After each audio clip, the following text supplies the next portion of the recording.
Hi guys, आज इस video का टॉपिक है कि how to put channel banner, how to upload channel art on your YouTube channel. मतलब कि किस तरह आप अपने मोबाइल फ़ोन का इस्तेमाल करते हुए यूट्यूब ऐप के ज़रिए अपने चैनल के ऊपर चैनल आर्ट, चैनल बैनर लगा सकते हैं। तो उसके लिए आपको इस ऑप्शन के ऊपर टच करना होगा।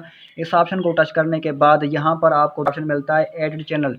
तो यहाँ पर आप इस ऑप्शन के ऊपर टच करेंगे तो यहाँ पर आप देख सकते हैं कि यूट्यूब की 2021 की अपडेट के बाद यहाँ पर से आप अपने चैनल का लोगो भी लगा सकते हैं और चैनल आर्ट भी अपलोड कर सकते हैं।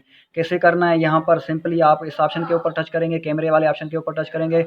इसके बाद आपके सामने दो तरह के ऑप्शन नजर आएंगे, उसमें से दूसरा नंबर ऑप्शन आपने इसके ऊपर टच करना है अगर आपने चैनल बैनर, चैनल आर्ट बना के रखा हुआ है। यहाँ पर आप देख सकते हैं कि मैंने एक चैनल बैनर, चैनल आर्ट बना के रखा हुआ है सैंपल के तौर पे। यहाँ पर मैं इसको अपलोड करके आपको दिखा देता हूँ। इस चैनल बैनर, चैनल आर्ट के ऑप्शन के ऊपर आप टच करेंगे तो ये ऑटोमेटिकली यहाँ पर इस तरह आपको शो होगा।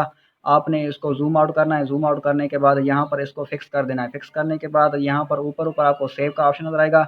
इस सेव के ऑप्शन के ऊपर आप टच करेंगे तो ये अपलोड होने शुरू हो जाएगा। देखें, ये अपलोड हो चुका है और तो कुछ इस तरह आपको ये दिखाई देगा। यहाँ पर आप देख सकते हैं कि कितना अच्छा लग रहा है। तो मज़ीद इस तरह की वीडियोज़ के लिए इस चैनल को सब्सक्राइब कर लें और इस वीडियो को लाइक कर दें। तो मिलते हैं किसी और वीडियो में। मुझे दीजिए इजाज़त। सी यू, बाय बाय।